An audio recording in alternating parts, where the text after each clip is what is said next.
¿Qué determina la OIT como buenos empleos? El buen empleo es que te cumpla con 4 principios fundamentales del trabajo decente. Y el trabajo decente, lo primero es la formalidad. Si tú tienes un trabajo formal, un contrato ya tú de eres un trabajo trabajador registrado en el Seguro Social. Ya no eres un trabajador eventual, eres un trabajador ya hasta permanente, que ya eres sujeto de crédito. Eso es un elemento importante. 2, que ese trabajo te dé acceso a la seguridad social. Si ese trabajo te da acceso a la seguridad social, también es otro principio fundamental. Que se permita la libertad sindical. Entonces, en estos empleos que yo te determino dentro del sector de la economía, en ese sector se respetaba la libertad sindical porque pululaban sindicatos y habían negociado con... Seguimos con Hitler, el cigarrista y el capital financiero. Bueno, seguimos con Luis Ernesto Carles, abogado, sociólogo, ex ministro de Estado, que nos acompaña hoy, con el que estamos hablando de temas profundos. Luis Ernesto, aquí en Panamá, yo creo que antes de irnos al cambio estábamos hablando de la juventud y del reto. Y una de las cosas que la gente no logra entender es que Panamá tiene muchas oportunidades, pero para ello tiene que haber sintonía entre empresa privada, Estado y la disponibilidad de los jóvenes de estudiar las carreras que se van a demandar, no al presente, al futuro. En esa misma línea, Hitler, gracias por esa introducción, yo le quería preguntar a Luis Ernesto, que fue ministro de Trabajo, fue diputado y todo lo demás, y que conoce bien el interior de nuestro país, que lamentablemente lo hemos abandonado en los últimos 35 años, la calidad del empleo. Porque fue un buen diagnóstico. Sí, nosotros llegamos, estábamos volando, había mucho pleno empleo, pero en la primera cosita que pasó, se cayó todo. Sí. Eso significa de que ese pleno empleo no era sostenible, los salarios no eran precarios, porque primero, la gente se fue apenas que le vivió mejores oportunidades. Sí, sí. Hay menos extranjeros viviendo en Panamá al nivel alto. O sea, los que generaban empleo, muchos se fueron a España o a otros lugares. ¿Qué hay que hacer para que no vuelva a pasar? Bueno, en caso de que esto mejore, volvamos por la senda del crecimiento, ¿qué hay que hacer para que no volvamos a tener un derrumbe de esta magnitud? Bueno, pleno empleo, yo te voy a hablar un poco desde la terminología de la Organización Internacional del Trabajo, que lo refieren los empleadores y los trabajadores. Cuando tú dices, lo dice OIT, es como si para nosotros lo dijo Dios. Lo estuviera diciendo Dios. Entonces, pleno empleo es cuando tú no tienes más de un 3%, un 3.5%. Entonces nosotros sí vivimos un momento de pleno empleo, que fue entre el año 2010 y el 2011. Crecimos a un 11-12% ese año. Sobresalimos en la región y habían muchos elementos. ¿Por qué teníamos pleno empleo? Por la empresa privada y por la inversión pública. Se estaba construyendo el canal. El canal, durante su construcción, te generó 47,000 empleos entre directos e indirectos. Eso es lo que está reportado en el Ministerio de Trabajo. Se estaba construyendo la línea 1 del metro. Luego, cuando se empezó a construir la línea 2 del metro, pero ya terminas la ampliación del canal, alguien tenía que absorber esta población. Ya había terminado Chan 1 también, sí, que era una hidroeléctrica importante en Bocas del Toro. Entonces entra como una actividad emergente de construcción el proyecto minero. Y el proyecto minero te llevó a tener en un pico de contratación más de 14,000 trabajadores directos en su mejor pico de contratación. Y luego empieza ya la operación, ya deja de ser emergente y se convierte entonces en una actividad estacionaria dentro de la economía, dentro de esa cadena o dentro de todos los sectores, cómo conviven. Bueno, introducimos un nuevo sector, porque el sector minero es un nuevo sector. Al momento que ya se construyó y empezó a producir este mineral, se convierte ya en un nuevo sector de la economía. Bueno, solamente ese sector de la economía, ese nada más te daba 1.700 millones de dólares anuales, te generaba 7,000 empleos y 22,000 empleos indirecto. Entonces, esa pregunta que tú haces, ¿por qué hoy no estamos creciendo? ¿Por qué hoy tenemos un 11% de desempleo? Bueno, precisamente por eso, porque hemos destruido empleos importantes y empleos sólidos. ¿Qué determina la OIT como buenos empleos? El buen empleo es que te cumpla con 4 principios fundamentales del trabajo decente. Y el trabajo decente, lo primero es la formalidad. Que tú tengas un trabajo, si tú tienes un trabajo formal, ya tú eres un trabajador en el Seguro Social. Ya no eres un trabajador eventual, eres un trabajador ya hasta permanente, que ya eres sujeto de crédito. Eso es un elemento importante. 2, que ese trabajo te dé acceso a la seguridad social. Si ese trabajo te da acceso a la seguridad social, también es otro principio fundamental. Que se permita la libertad sindical. Entonces, en estos empleos que yo te determino dentro del sector de la economía, en ese sector se respetaba la libertad sindical porque pululaban sindicatos y habían negociado convenciones colectivas. Y un cuarto elemento que es fundamental es que tengan buen salario. Y un buen salario es que tú estés por encima del salario mínimo. Esos son los 4 principios fundamentales de lo que OIT refiere como trabajo decente.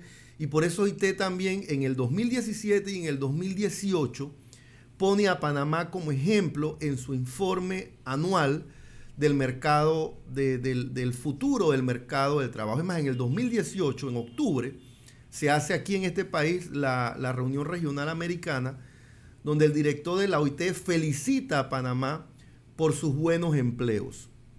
Y yo refiero un poco a lo que estudiamos en ese momento, que en este país no hay más de 35 empresas que sean mega empresas, es decir, que tengan solo esa empresa más de 5.000 empleos. Hay un sector de la aviación, por ejemplo, que tiene 12.000 empleos, solamente esa empresa. El sector de servicios entre los supermercados te generan alrededor de 40.000 empleos. Solamente los puertos te generan 33.000 empleos.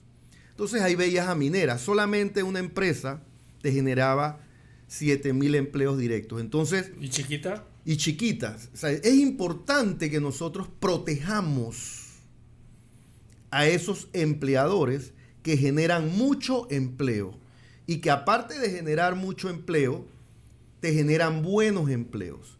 ¿Qué significa entonces los buenos empleos a los otros sectores? Que esos permean de manera positiva a la mediana empresa y a la pequeña empresa. Si yo logro tener en un pueblo, te voy a poner el pueblo A, para no mencionar una ciudad o un pueblo.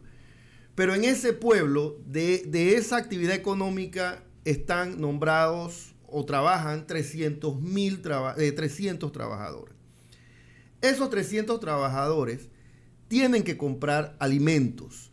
Esos 300 trabajadores van a pensar que si tengo una hija o un hijo que ha salido de la educación media, puedo pensar matricularlo en alguna universidad privada o meterlo también en la universidad pública, pero esa universidad pública requiere que yo alquile un lugar donde vivir.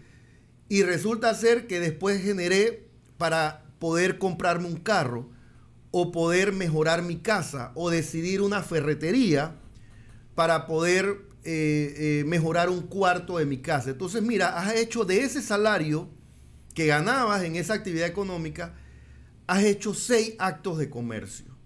¿Por qué pudiste hacer esos 6 actos de comercio?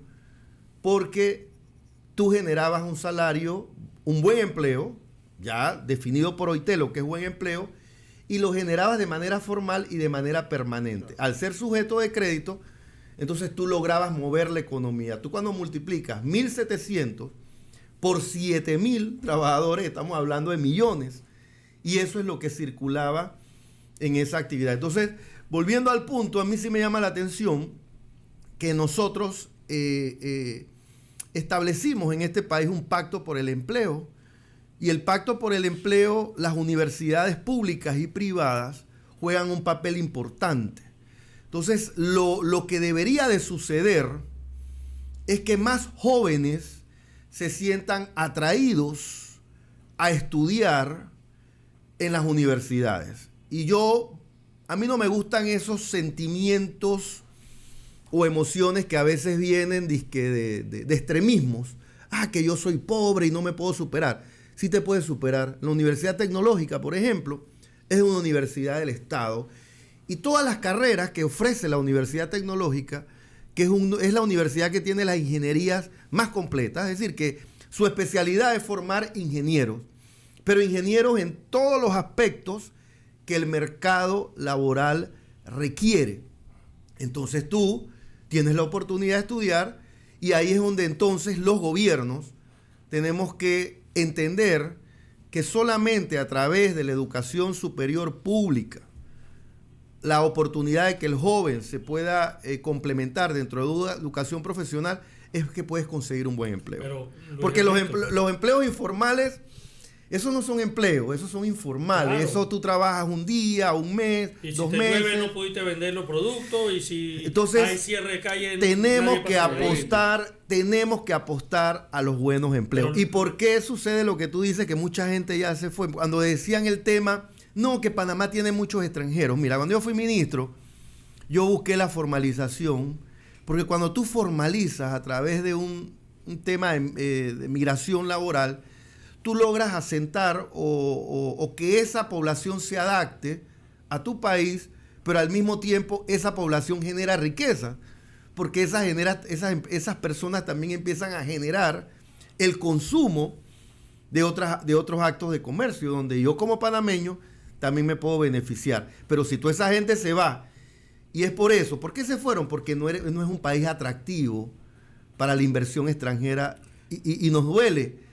Nos duele, o sea, en este momento, Panamá no es el país del 2017, ni Panamá es el país del 2010 o el del 2011. Y nosotros, cuando se cerró la mina, perdimos el grado de inversión. Entonces, solamente si la mina vuelve a abrir, si Chiquita restablece su relación nuevamente laboral y de producción, entonces hay una posibilidad de que podemos recuperar el grado de inversión. Y es muy... En la parte global de la economía, cuando un país dice ese país no es atractivo para la inversión, entonces el otro país sí es atractivo, entonces las inversiones se van para allá. Y así también se van los migrantes, y así también se van las poblaciones, y así también aquellos que quieren estudiar una carrera, pero si esa carrera no tiene posibilidad en el mercado, entonces también eso empieza a afectar a las universidades públicas y a las universidades privadas. Luis Ernesto, pero hay un tema, por ejemplo, a mí me llama la atención. Me preocupa. Durante la administración del presidente Varela se desarrolló el ITSE, el Instituto Técnico Superior Especializado. ITSE. Y se desarrollaron unas infraestructuras maravillosas. Eso se desarrolló con el apoyo de Singapur, que aportó la capacitación de los docentes y toda la orientación de cómo hacerlo, porque en Singapur existen institutos de este tipo. Es una ciudad-estado, pero que tiene varios recintos de este tipo, y la gente estudia. Y una de las preocupaciones que yo tengo es que el ITSE está virtualmente vacío. O sea, lo que se esperaba del ITSE era que en 2 o 3 años estuviera completamente lleno. Y eso a pesar de que en el ITSE hay programas que incluso no solo permiten que los jóvenes estudien en horas nocturnas, que puedan trabajar y estudiar, sino también que tienen algunos beneficios económicos para que puedan ir al ITSE. Entonces, a veces me da la impresión de que los padres, por un lado, no estamos orientando bien a nuestros hijos, y por el otro lado, los jóvenes no se están informando adecuadamente de dónde están las oportunidades. Porque, por ejemplo, yo voy a decir algo. En el ITSE hay temas de logística. En logística se sabe que se necesitan unos 25,000 trabajadores ya, no para el futuro, ya se necesita en el sector logístico 25,000 especialistas que no tenemos. Y en temas de programación de computadoras, otro tanto. En ciberseguridad también se sabe que se van a necesitar unos 25,000 especialistas. Hoy los bancos, las aseguradoras y grandes empresas tienen que tener formación de ciberseguridad en sus propias instalaciones, porque no hay gente que pueda hacer este trabajo. Y tenemos al panameño pensando que manejar las nuevas tecnologías es subir un video en Instagram, cuando realmente en ciberseguridad hay muchas oportunidades, pero eso requiere mucha más formación que saber subir un video a Instagram o a TikTok. Entonces, da la impresión de que hay un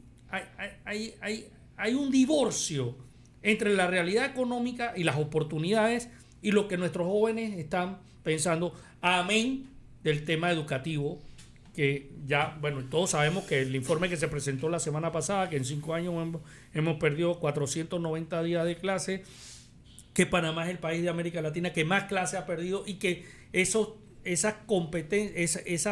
formación no se recupera, que tenemos un problema de lectoescritura, de comprensión de lectura, de capacidad de razonar, y que eso lo que nos está llevando es a que todas las acciones de los panameños se mueven por emociones.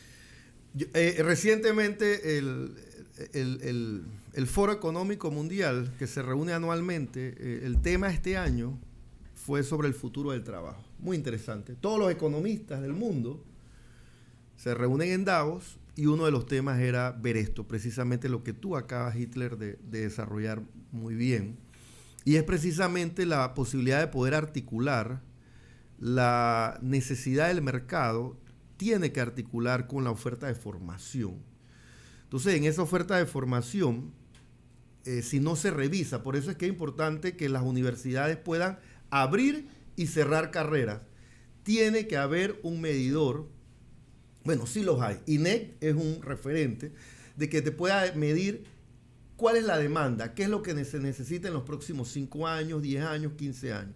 La Alta Comisión de Empleo de octubre del 2014 emitió un informe y ahora Davos, por ejemplo, emite otro informe y mira lo que dicen: 10 carreras del futuro del trabajo, especialistas en inteligencia artificial, analistas y científicos de datos, especialistas en ciberseguridad, desarrolladores de software y aplicaciones, ingenieros en energías renovables, profesionales de la salud y la economía del cuidado, especialistas en mercado digital y comercio electrónico, ingenieros en robótica, automatización y procesos tecnológicos, especialistas en sostenibilidad empresarial e ingenieros de la nube.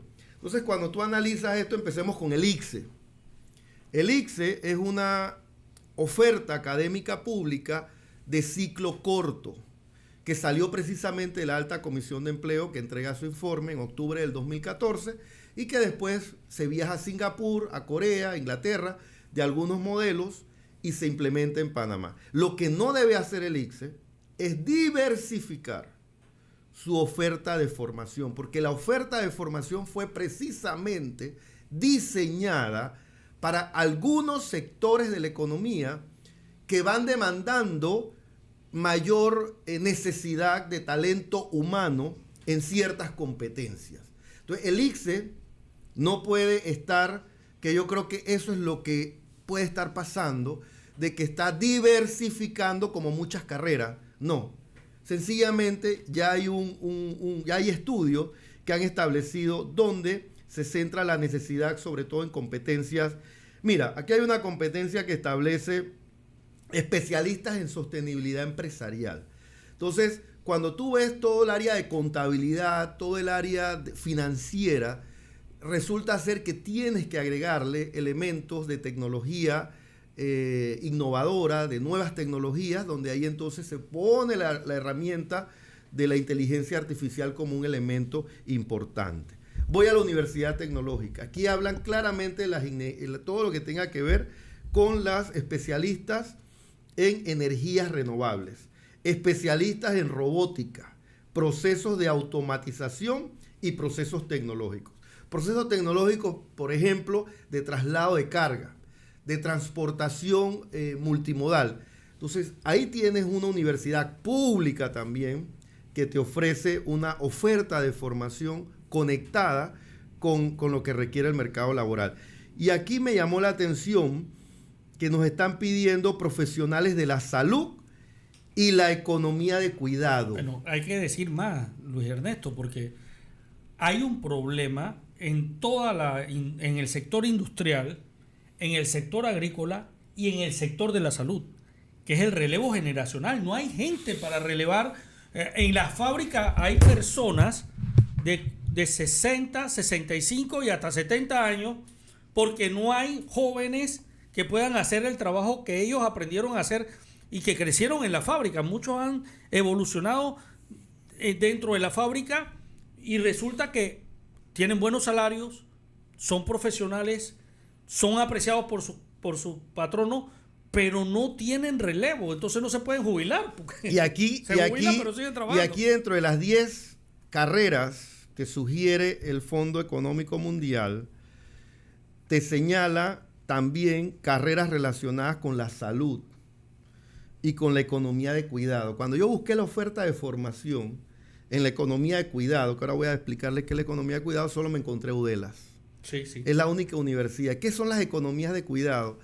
Cada día la población global va a necesitar que otra persona te ayude a sostener, pero de manera profesional, a sostener los cuidados de personas en edad senil o de personas en una edad ya que se han pensionado o de una población joven, porque nosotros también tenemos mucha población que tiene alguna discapacidad y esa discapacidad debe de ser atendida por una persona profesional.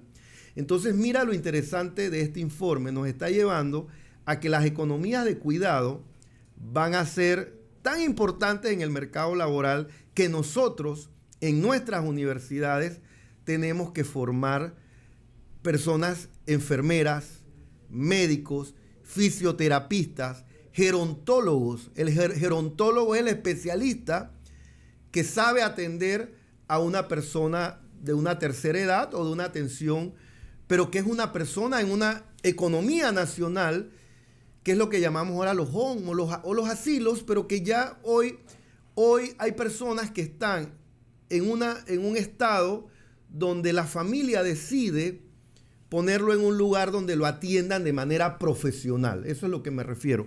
Porque tú a veces puedes tener a una persona en tu casa, pero no lo estás atendiendo de manera profesional porque tú estás desarrollando una competencia día y noche, donde el esposo y la esposa y los hijos estudiando, entonces tú tienes que especializar una atención a esta persona. Entonces,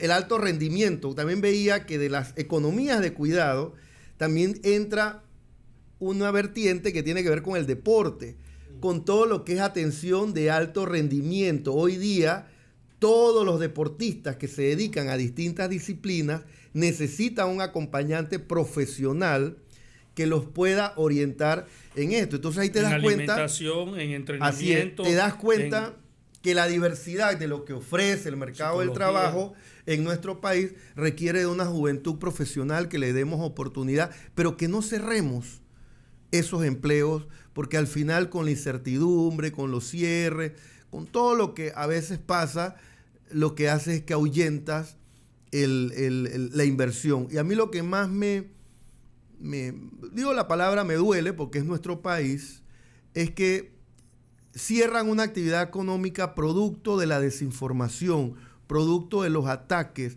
Y vuelvo a decirlo, los que tienen los trabajos más seguros son los trabajadores del sector público. Y a veces los trabajadores del sector público, a través de estos cierres y estas protestas, son los que han ocasionado que otras oportunidades de empleo o de inversión privada o de inversión extranjera cierren, se ahuyenten y afectan enormemente la economía del país. Hay que abrir la mina, Luis Ernesto. Sí, hay que buscar los mecanismos para entender cómo enviar mensajes a los inversores, a la inversión mundial. Porque es que nosotros fuimos declarados un país en riesgo para la inversión.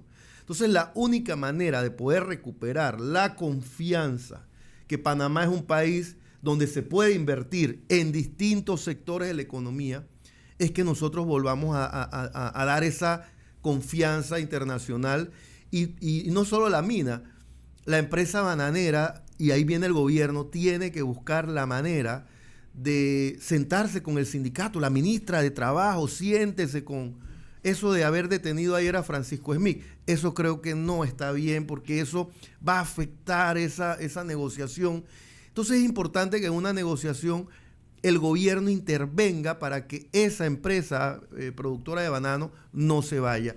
Y lo que corresponde al proyecto minero es un recurso que está ahí, que si el Estado lo va a administrar, bueno, administrelo, délo para que un tercero lo pueda desarrollar, pero nosotros necesitamos que esos 8.000 empleos se puedan reactivar. Y yo les aseguro que vamos a generar confianza cuando empecemos a construir o allá desarrollar la conexión hídrica con el canal de Panamá. Todo eso nos va a elevar a un nivel de mayor confianza y de mayor atracción para la inversión extranjera directa. El cuarto puente sobre el canal que ya está avanzando, la interconexión a través de una línea ferroviaria hasta David. Todos esos son proyectos que si se hacen todos juntos pueden generar más de 200.000 empleos.